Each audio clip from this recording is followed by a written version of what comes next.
Raymond Omolo, the Principal Secretary for Internal Security and National Administration, Madam Salome Biako, the Principal Secretary for Correctional Services, Mr. Douglas Ngakanja, Inspector General of the National Police Service, the Commissioner General of Prisons, the Deputy Inspector Generals with us here, the Chair of IPOA, Mr. Aizen Hassak, the Director of the Criminal Investigation Services, senior members of the National Police and Prison Services, including the ones in front of me as well, families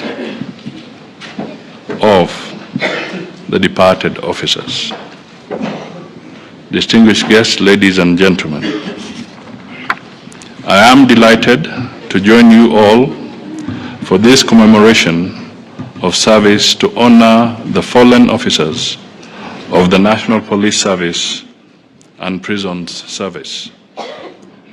We are gathered here in solemn remembrance of 29 gallant officers who died in the line of duty during the past 1 year.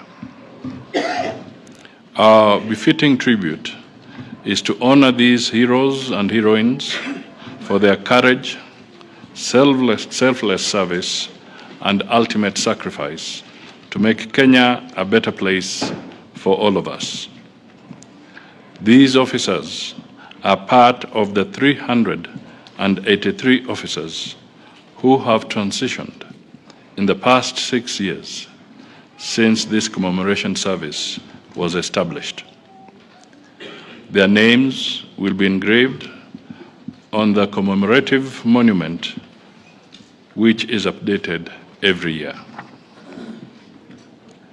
It is gratifying to note that the leadership of the police and prison services have ensured this ceremony is observed every year without fail. This is particularly comforting to the families of those departed officers and the colleagues who worked with them. This platform provides us with an opportunity to reflect on their remarkable legacy and to reaffirm our unwavering commitment to the values they dearly upheld. Their dedication inspires us to continue serving our country with integrity, resilience, and deep sense of duty to improve the security of our people. It also challenges us to support the families of the officers who are breadwinners of their families and departed at a young age.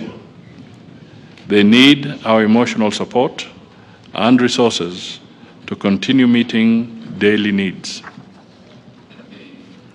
The government encourages the police and prison services leadership to use compassionate initiatives to support these families. It is comforting to note that 6 widows and 3 orphans were recruited during the last cohort in January 2023, as indicated by the Inspector General. I am assured that qualified widows, widowers, orphans, and the next of kin will continue to be considered in subsequent recruitments. The families are also receiving compensation, irrespective of the causes of death, whether by accident, work-related causes, and stress-related suicides. The level of compensation is higher for accidental deaths, which is in line with best practices, but across the board. This scheme ensures equity and fair treatment for all affected officers. Furthermore, we assure these families that the government has engaged insurers to ensure prompt settlement of claims. The National Treasury will ensure premiums are disbursed in time to avoid claims being delayed by pending premiums.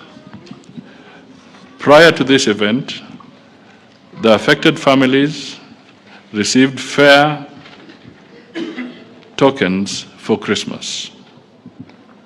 The Office of the CS has also, in past occasions, sponsored these families with tokens, foodstuff, and payment for lunches or meals during the festive season. Let me reaffirm the government's commitment to improving the welfare and working conditions of all officers and their families through decent housing, improved medical services, and counseling for those who are mentally or socially distressed. As I promised during last year's event, we are also committed to establishing a Veterans Endowment Fund. A bill to this effect is in progress, and the previous speakers have alluded to it. Ladies and gentlemen, let me close by expressing my gratitude to all of you who have participated in this event and made it a success. Special thanks to the families and friends of the officers whom we are recognizing. I also wish to commend the members of the National Police Service and the Kenya Prison Service for their continued acts of bravery in securing our nation. May you continue doing so with courage. Finally, I encourage you to enhance the collaboration between the police and the people whom you serve, so that together we can build a safer and more cohesive Kenya. Ladies and gentlemen, before I step off the podium, let me, on a very personal note, say that I was truly touched by the honor and respect that is projected through this remembrance ceremony. It is exceptional, it is moving, and it is equally befitting. I commend you for recognizing your heroes and heroines. Let me also just echo the words of the previous speakers that more often than not, society sometimes forgets that our security services are human. Even as they wear their uniform, what runs in their body is blood, just like any other citizen. When you hear stories, as they are giving the citations of each of the fallen officers, you see those who are hit from terror.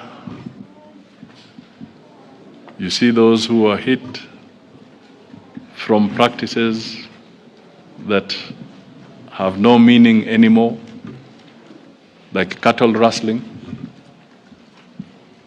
You see those who have fallen because they were coming out to protect our daughters and sisters from punitive cultural practices. You see those who have fallen because they were failing examinations so that the integrity of our educational system can be upheld by making sure that exams get to the schools on time and in safety, being attacked. Very heart-rendering moments that we rarely see out there. This is something that we need to work together as a nation to also let the public know that there are people, men and women, who are sacrificing for the good of this country. And it should not be a vilification game or attitude every other day. So, on behalf of the government, on behalf of the people of Kenya and the executive in particular, let me take this very, very solemn but important opportunity to say that we recognize you and we recognize what you do.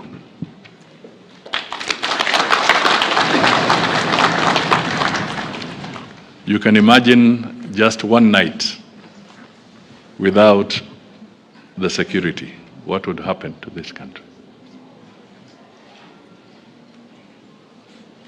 I don't want to imagine. So we are with you. We wish you well.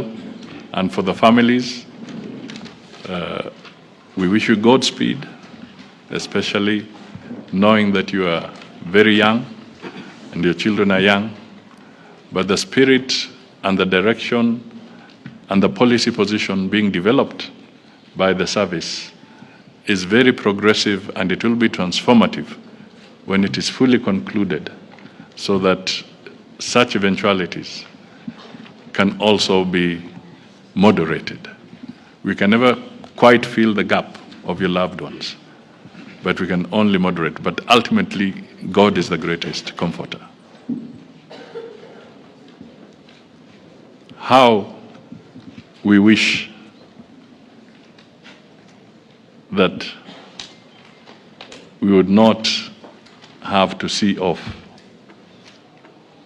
our officers in such kind of circumstances. You can imagine if a year passed and it passed and we say, this year we are not able to hold the ceremony because God gave us luck and no single officer lost their life. It would be really a great moment. But the risk you take is a risk that can never be underestimated. May God rest their souls in eternal peace and give courage to the families to soldier on as they look into the future. Asanteni sana. God bless you all.